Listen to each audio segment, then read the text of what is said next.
আচ্ছা, এখন anode voltage বলতে আমি বুঝেছি ইলেকট্রন ডিফ্র্যাকশন টিউব যেটা আছে সেখান থেকে কোয়েশ্চেনগুলো দেখি।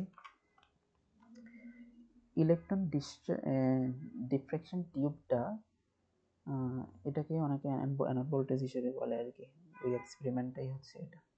কি করছি এটা হচ্ছে প্রসিজারটা, আমরা কিভাবে কাজগুলো করলাম এক্সামে জানতে চাইবে এটাই, এখান থেকে তো কিছু বলার নেই।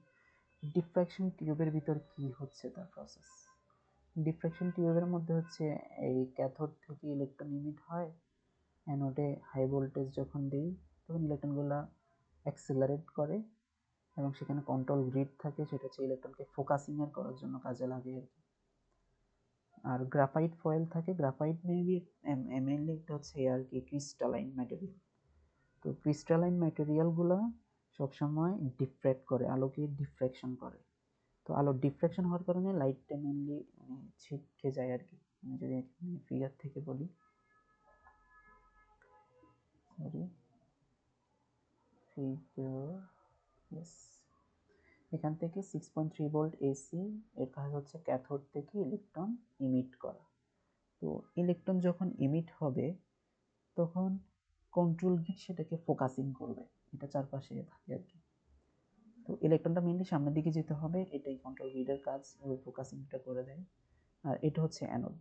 এখন অ্যানোডে ইলেকট্রনটা যদি আসতে হয় তাহলে পটেনশিয়াল দিতে হবে না, ইলেকট্রিক ফিল্ড ছাড়া কি ইলেকট্রন মুভ হবে নাকি। তো এই অ্যানোডের সাথে ক্যাথোডের একটা 5 কিলো ভোল্টের একটা পটেনশিয়াল ডিসি ভোল্টেজ দিল আর কি। এটা ইলেকট্রিক ফিল্ড যখন দিবে ইলেকট্রন অ্যাক্সেলারেট করবে, ইলেকট্রন হাই ভেলোসিটি যখন এখানে আসবে এই ক্রিস্টালের মধ্যে দিয়ে পড়ার সাথে সাথে ইলেকট্রন ডিফ্র্যাক্ট করবে। ইলেকট্রন ডিফ্র্যাক্ট করলে কি লাইট পাওয়া যাবে না, এখানে ফ্লোরোসেন্ট স্ক্রিন যদি দেই তাহলে লাইট পাওয়া যাবে। তো আমরা এখন বলতে পারি যে এখানে সবুজ কেন, এর আগে ব্লু ছিল ইয়াতে E/m এ, এখানে সবুজ কেন, মেনলি ওই যে তখন আমি বলছিলাম যে এই এটার সাথে গ্রিন যদি পেতে হয় তাহলে জিঙ্ক সালফাইডের সাথে কপারকে কোট করতে হয়। এগুলো মেনলি ম্যাটেরিয়ালের খেলা, ফসফরের খেলা। যে যে ম্যাটেরিয়াল ইউজ করবো ওই ফ্লোরোসেন্সে ওই মেনলি ওই ধরনের লাইটগুলো পাবো। আর যদি আমার ইনফরমেশনে ভুল থাকে আমি সরি, আমি যা জানি এখান থেকে সেটাই বললাম আর কি। ওকে, ইলেকট্রন ডিফ্র্যাকশন টিউব এর ভিতর কি আছে, কি কি হচ্ছে সেটা তো বলছি, এর ভিতর কি আছে সেটাও বললাম।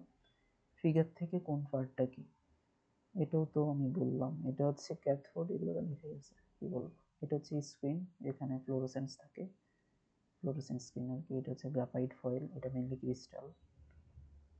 ওকে, ফিগার থেকে এরপর কন্ট্রোল গ্রিডটা সার্কিটের সরাসরি কানেক্টেড কিনা, না, কন্ট্রোল গ্রিডটা সার্কিটের সাথে সরাসরি কানেক্টেড না, কিন্তু কানেক্টেড।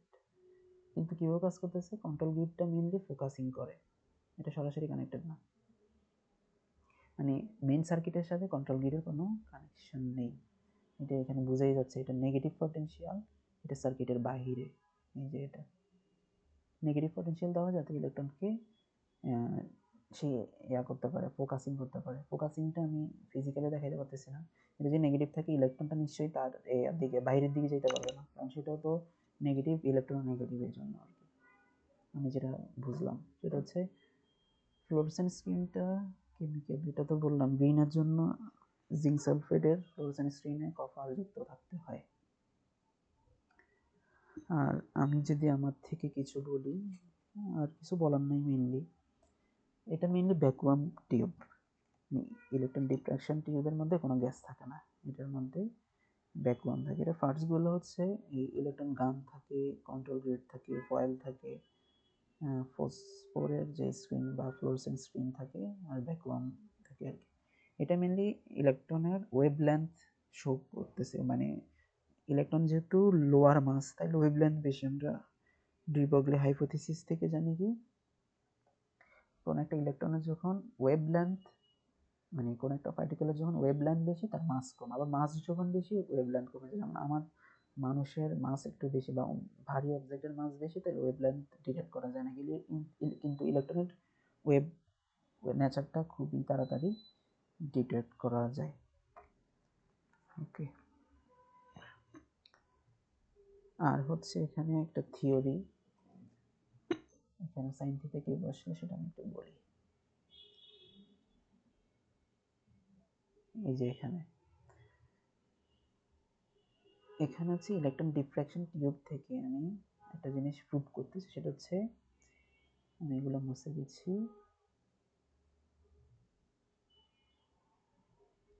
হ্যাঁ, এখান থেকে এতটুকু ডিস্টেন্স, এখান থেকে এই ডিস্টেন্সটা হচ্ছে এল, এটা হচ্ছে ডায়ামিটার। এখান থেকে এতটুকু হচ্ছে ডায়ামিটার ডি, তাহলে অর্ধেক পরিমাণ কি হবে, ডি বাই টু হবে না?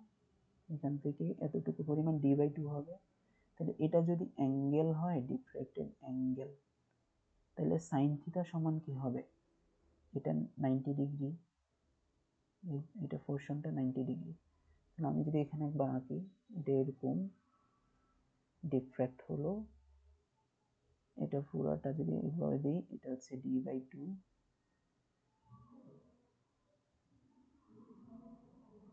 ডি বাই টু, এটা যদি হয় থিটা আর নিচেরটা যদি হয় এল, তাহলে সাইন থিটা সমান কি হবে, D by two divided by L, মানে হচ্ছে থিটা সাইন থিটা সমান ডি বাই টু এল হবে। এটা সবাই নিশ্চয়ই বুঝতেছি।